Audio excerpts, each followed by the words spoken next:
So a U.S. ship just got attacked. Not only that, the ships that we try to keep safe are already being bombed as well. Why are we in this area?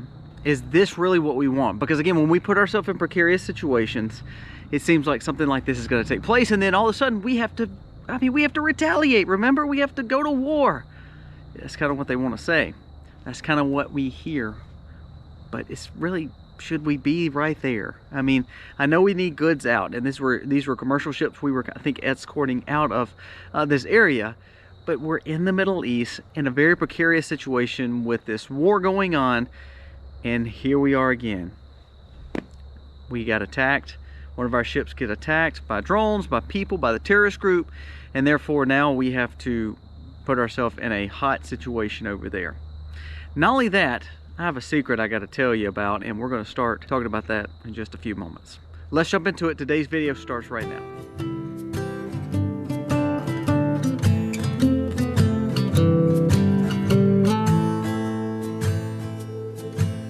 Hey guys, welcome to the Max. Thank you so much for being here. Now, this looks a little different than back at the homestead and our farm. We are literally sitting in a forest, and this forest is something new. I've been hiding from you. We have just bought this property to become a new off-grid property, and we're going to be doing some videos on how to take a raw piece of land that has absolutely nothing on it.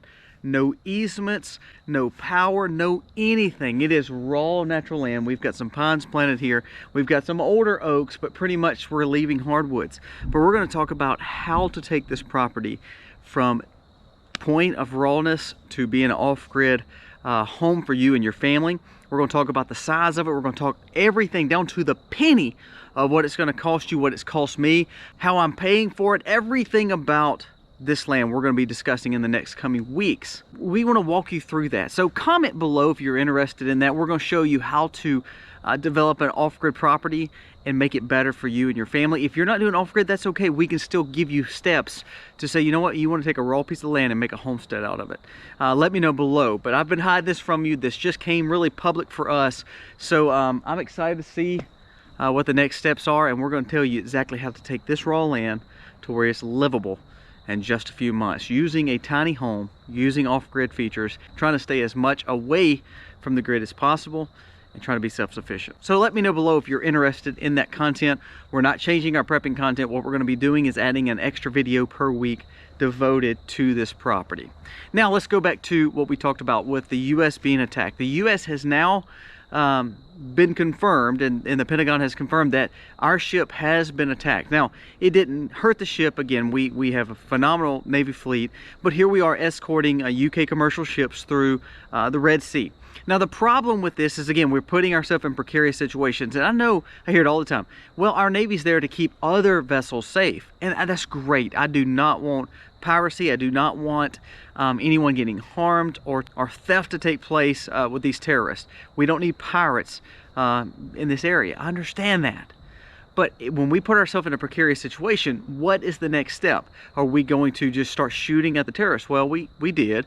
I think the UK and Israel both had a part of this whole situation too. It's a developing story. If all of a sudden we start seeing more of these kind of situations when we're already seeing a hot war in the Middle East once again, and again, we're putting ourselves in this place, are you ready to see another hot war? Are we ready to send our kids over there to go to a war? Another problem is it's already came out that we are borrowing, again, trillions per year from the Fed. Can we really drain ourselves thin? Did you see this week where Kamala said that we are dedicating, hundreds of billions of dollars and even trillions to this climate agenda, and it's gonna, again, we don't have the money to do it, but we're gonna try to clean up everything. We're shutting down coal mines and we are cleaning up everything. I love how everyone flew their private jets to this event in Dubai. However, they want to make sure that we know that we have got to clean up our climate while using private jets. Again, we don't have the money, we don't have the people, we don't have the army and the military or the Navy to be pushing again over into a war with the Middle East. A reporter from the Israel Public Broadcasting Corporation shared on Twitter that a spokesman for the IDF reported that a UK commercial ship was targeted in the terrorist attack. A U.S. class destroyer Carney shot down 2 drones belonging to Yemen's Iran-supported Houthi rebels. Now again, here we hear Iran again. Here we hear the fact that we're tying ourselves to another war, that Iran is using its proxies to basically hurt trade, hurt Americans, hurt the West. We have such a weak leader that we're seeing more hot wars in the Middle East when we didn't see that in the last administration. And the crazy thing is, it says that they were targeted. It shows that they were targeted in this attack. So it's amazing that these terrorists are literally targeting the American vessel. Not only the UK commercial vessels, but the American vessel. What does that mean? That means they are not worried one bit about the White House. They're not worried one bit about what the repercussions of that would be. And Iran is saying they're getting back. Yemen's Houthi terrorists have already came out and said they're the ones that did it. So that shows they have no fear in Joe Biden and his leadership, especially when we're already spread thin across the seas and across the economic problems that we're having as well. We're putting ourselves in another precarious situation that I don't think we're ready for. The answer here, to me, this is what I'm saying. I believe the answer is this. You come in there and you negotiate. First, you go to the Russia-Ukraine situation and you cut Zelensky off and you say, listen, I'm sorry you're going through this, but we're fixing to sit down at the table with Russia and Ukraine. If America has any strength and any backbone, they would do this and stop this war in the Russian-Ukraine. You build a treaty, you make agreements, everybody gives a little bit, and it stops the killing. Remember, Ukraine, Russia, that area of Eastern Europe going into Russian territory, all that is part of the same group of individuals that's been fighting for years over this land. So you've got to stop funding a situation. It's kind of like Middle East. You got to quit funding it. So same way with Israel. Israel's just like Ukraine. They have every right to defend themselves. But when it comes to a point where we're sending our monies over there, then are we really serving any purpose? All we are is putting ourselves in a more precarious situation, more volatile time where we're looking at a hot war, not a cold war. So same way with Russia and Ukraine. The U.S. has to come to the table and say, listen, Israel, if you choose to fight this war, just remember, I cannot fund it. I know this is a spiritual war. I'm good with it, but we can't fund it. We support you on paper. We hope that you do well, just like we would support Ukraine on paper, but we cannot fund these wars anymore. You're going to cause more problems. The more that you go into the Hamas area, the Palestinian area, the more problems you're going to face. Now, you've got to come to the realization that you need to meet with Egypt, you need to meet with the Saudis, you need to meet with Jordan and say, either you take these people or you will feel more war yourselves. You play a little hardball, and then you solve the issue. If the Palestinian people are supported by all these other Middle Eastern countries, they either take them, they put their money where their mouth is and take them and take care of them, or they shut up and let Israel do what they want to do. Israel doesn't need us. I really believe that. Israel, yeah, they like our support because it looks better on the world stage, but personally, unlike Ukraine, Ukraine needs American money. Israel doesn't. Israel is the strongest place in the Middle East, and Iran would be the other one, but Iran is funding all these other, proxy situations, and I don't believe Iran is going to personally cause any issues to Israel. I really don't see that right now. It will come, biblically speaking, it would definitely come, but right now, Israel really doesn't need America and the funds. They just don't need America just standing in the way. Well, it's not America's job to stand in the way or to support it. Just get out of it. Because here's what happens. Because of the situation, now we have ships over there, we have battleships over there, we get in issues, and now we're shooting out drones, we're getting military attacked in the Syria and Iraq areas, so we're putting our people in harm's way to then turn around and have to quote-unquote defend itself. Should we defend ourselves? Absolutely. But this is not our fights. We have to bring people home and quit policing the world. If those UK vessels are there, I'm sorry, just being honest, there should be UK military guarding those vessels.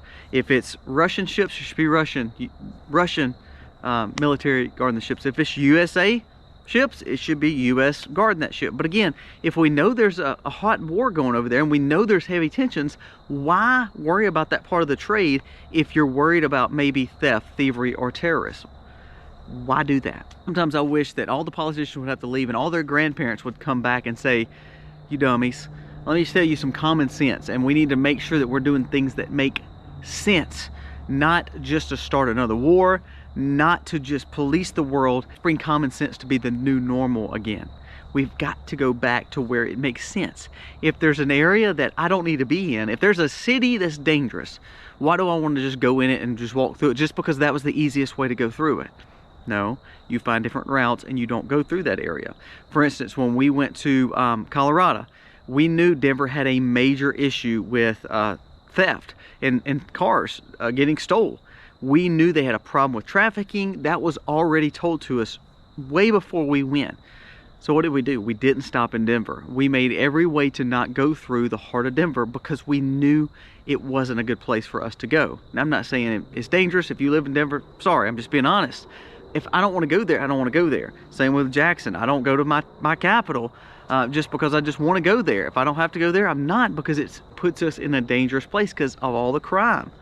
So if we know there's danger in the Middle East, why do we allow these ships to go through there, and then we put our men there to then turn around and have to defend a situation that we should have never been in the first place? So are you ready for World War III? Are you ready for a hot war?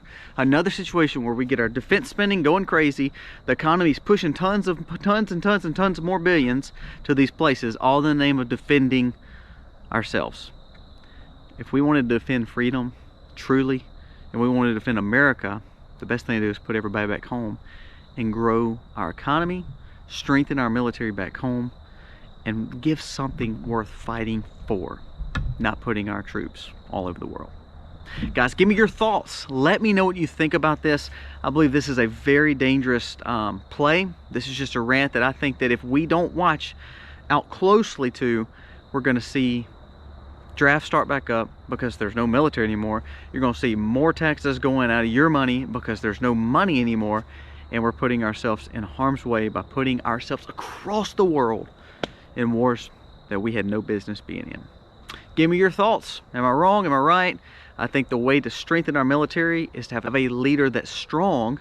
Not only that, to start strengthening our own borders, making changes here first, and then there is where we can defend when we have to. But our strength is really back here. Our sovereignty is back here. Our freedoms are back here.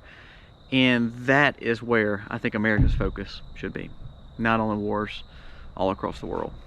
And guess what? If we need to get in those wars and we need to help people get in these wars, why are we giving money? Why don't we loan money? Don't you think that'd be a better business move for America? Loan the money to Israel. Loan the money to Ukraine. And then therefore, if these businesses loan it to them, or the government loans them to them, then guess what? They have to pay it back. That makes more sense than us just giving our taxpayer dollars to just give away and just, it's like burning money in the wind. Give me your thoughts. Let me know what you think. Remember, please subscribe to the channel. Our numbers have kind of went all crazy lately. I think we're not getting into the algorithm as much because I need your thumbs up. So please consider giving me a thumbs up. Also, if you want to see more on this property, I can't wait to show it to you, and I can't wait to tell you all the nuts and bolts, all the dollars that I'm going to spend doing it here, and how you can do it with any budget if you play your cards right. Be patient and learn to do it the way we are going to teach you how on this off-grid property. Guys, thank you for watching. God bless. Happy homestead, y'all.